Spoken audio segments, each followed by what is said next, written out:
Alright, today we're going to talk about how to burn off belly fat as fast as possible. And this video is for beginners, and I'm going to show you the basics of how to do it. But there's some very important details that you need to know. There's actually 5 vital and practical tips that you don't really find in books, and I've discovered these just with experience working with so many people for so many years. So I'm going to break it down. I'm going to make it very, very simple because so many people get overwhelmed with all these details of how to do keto. It's overcomplicated and then some people just kind of give up.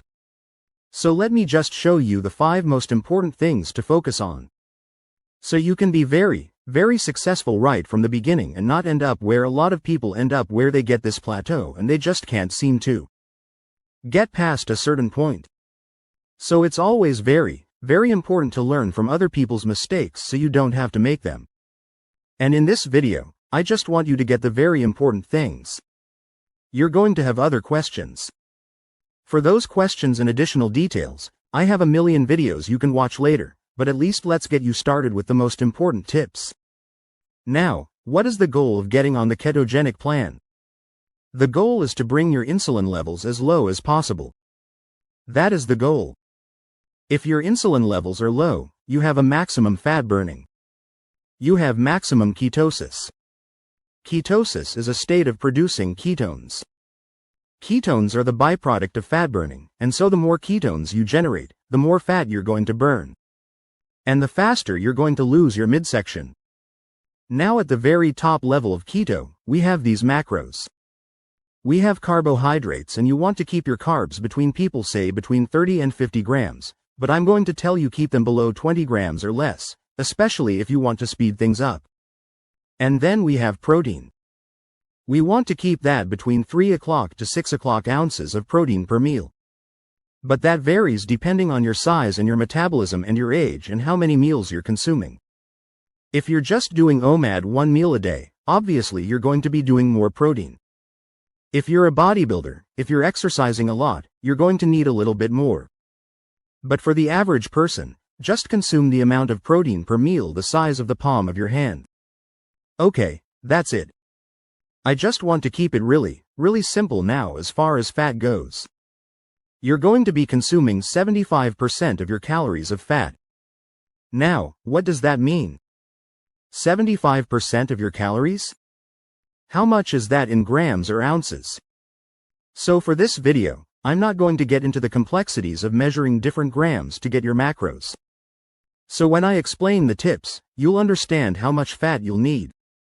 Alright, tip number 1, instead of counting your grams of carbs, it's going to be much easier to consume certain carbs that you don't have to count. Okay, and I'm talking about leafy green vegetables, salads, because this is mostly fiber and the insulin response is almost zero because fiber is the only carbohydrate that does not affect insulin. So when we're talking about salad, we don't have to be counting carbohydrates. In fact, I want you to consume a larger amount of salad. I want you to consume at least 7 cups. A salad per day. It's not hard to do that.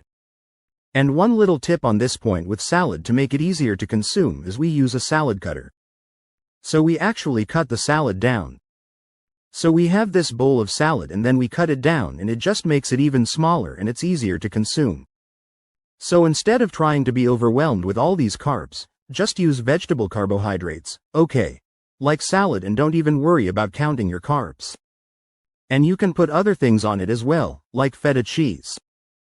Definitely put the olive oil or vinaigrette and just make sure your salad dressing has 1 or less carbs. Okay, there are so many salad dressings that are out now that are virtually carb-free, but there's so many other salad dressings that are just loaded with sugar, and that could be a hidden problem. Now, why do we want to consume all this salad? Well, keto is all about being low carb, right? Keto doesn't emphasize adding more nutrients. The type of keto that I always recommend is the healthy version of ketosis. So we're not only reducing insulin, we're enhancing nutrients so you can actually be healthier at the end of the day. There's huge benefits of lowering your carb, but there's also huge benefits of having nutrient-dense foods. And the thing that salad has is it has a lot of potassium, it has a lot of magnesium. And it has a lot of vitamin C in addition to other vitamins like vitamin K1 and folic acid. And it has a lot of phytonutrients, which are those things that go way beyond just the normal vitamins and minerals and trace minerals. But consuming this large amount of salad on a keto plan will give you these nutrients to prevent keto cramps in your calves. It can help prevent keto fatigue, keto flu, and it'll improve a condition called insulin resistance, so it'll help lower insulin even more, and it'll even give you energy. Now, as a side note, additional tip, I always recommend to do your salad first. If you do your salad first, you'll definitely not overeat your protein. If you eat your protein first and then your salad, I find a lot of people can't seem to consume that much salad after they eat the protein. Now, if you're having a hard time with doing that much salad, do what you can, and you can also enhance things with a good electrolyte powder. Now, I'm not biased of my own electrolyte powder, but I will say that it is the highest quality electrolyte on the market. So the tip number 1 is consume the salad at the beginning part of your meal. Alright, number 2, protein. There's a couple practical things about protein you need to know. First of all, maybe you want to start with the protein, the size of the palm of your hand. And if you're a bigger person or a younger person, have more. And if you're an older person with a slower metabolism, have a little bit less. If you have too much protein, then you're going to find that you're going to feel sluggish, and that can slow down your ketosis as well. Now the same goes with not enough protein. You can feel too tired because your body needs a certain amount of protein. Now the key with protein is don't do low-fat protein. Find a protein that has the most fat. Fat normally comes with protein, and so if you're going to do a hamburger, which I actually eat a lot of hamburger, get the fattiest hamburger. If you're going to do fish, don't get the leanest fish. Do the salmon or even sardines. Both of them are high in fat, and that's going to be much better than the lean protein. If you're going to do chicken, don't just do the skinless chicken breasts. Do the parts of the chicken that have the skin and the fat. Now, why is that? Because when you consume lean protein, you stimulate insulin a little bit more than if it was fattier protein.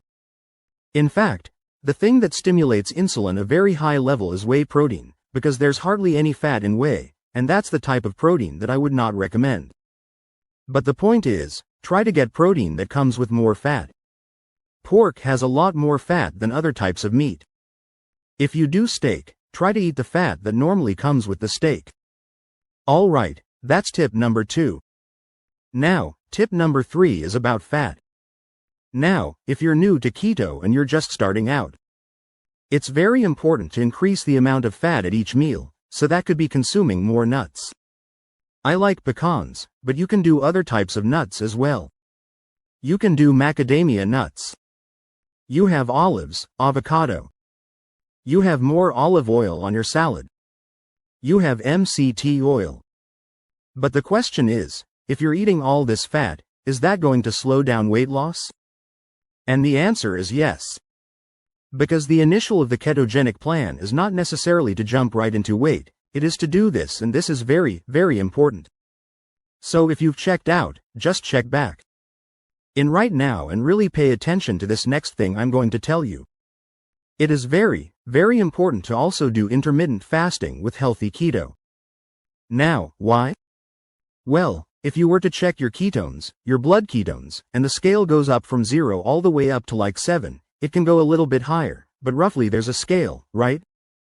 If you do just keto without intermittent fasting, chances are you're not going to get above 1, 2, maybe 3. Okay, your level of ketones. The higher, the more ketosis, the deeper fat burning you're going to be in, and the lower the scale, the less you're going to be into ketosis. So if you wanted to get your numbers like 4, 5, maybe 6, you need to add intermittent fasting. And potentially even exercise. But we're not going to talk about exercise right now. We just want to talk about intermittent fasting. So the combination of low carb and intermittent fasting together is really powerful. If you want fast results, getting rid of your belly fat, and to do that very easily, we don't want you to have an appetite. We don't want you to be hungry all the time. We don't want you to have cravings. So the first strategy or tip to do this is to add more fat to the meal.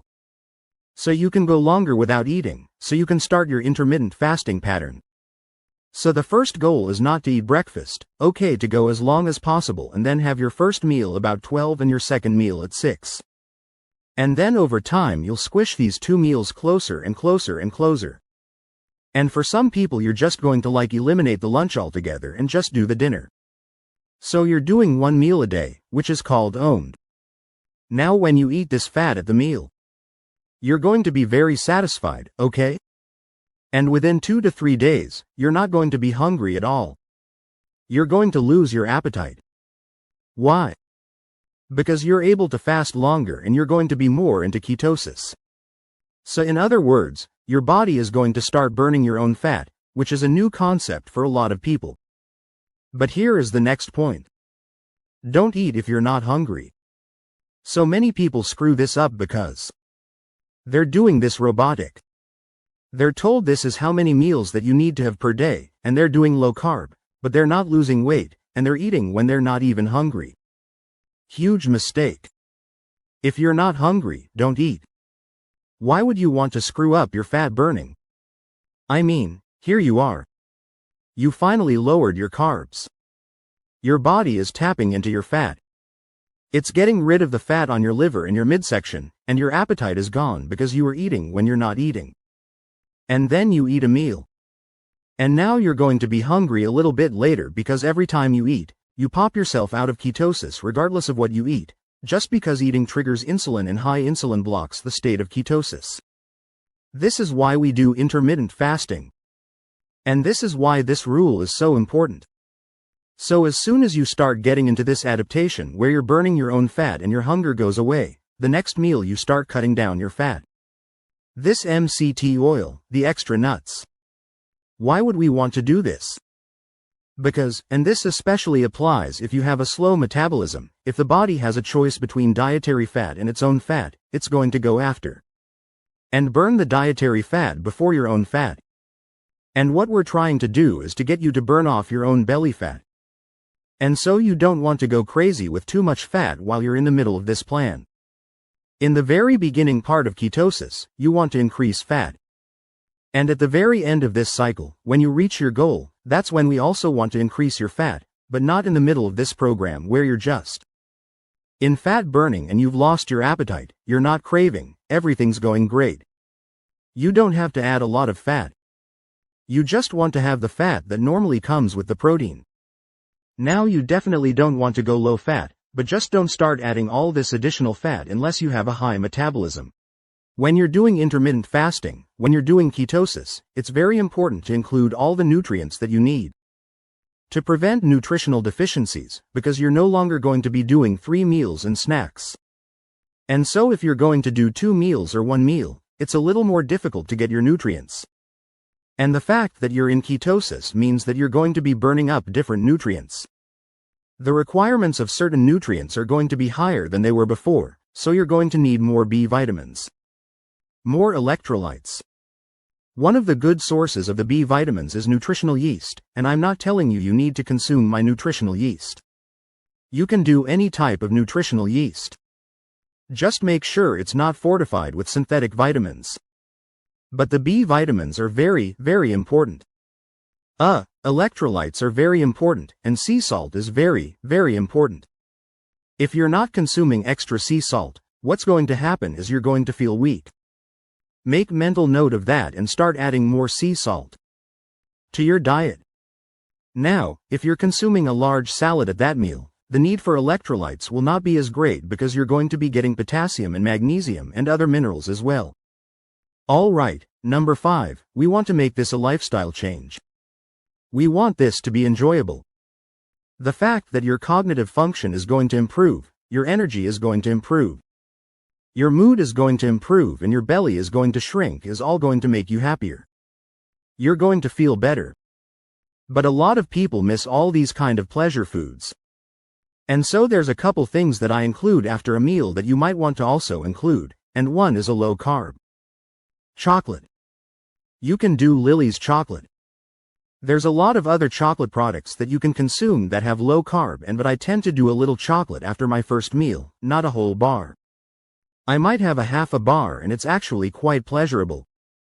The other thing you can do, not every meal but maybe a few times a week, is to make some really cool keto desserts and have one of those at the end of the meal.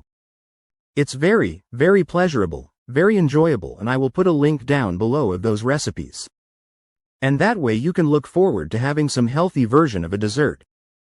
So at this point, if you do these basic things, these 5 things, you're going to notice some considerable results, but you're going to still have questions. And I have a lot of videos on the questions that you have, but I don't want you to get overwhelmed with all these details and lost in the woods. I want you to keep it really, really simple. And just jump in without having to learn an entire book of details. In fact, I just recommend that you start right now while it's fresh in your mind. And so if questions come up, just do a search. I have a video for every single question you have, but there's 2 more things I want to mention. If something is working, don't change anything. So many people go along and they're getting great results and then they change something. Why did you change something? It was working. Just keep going.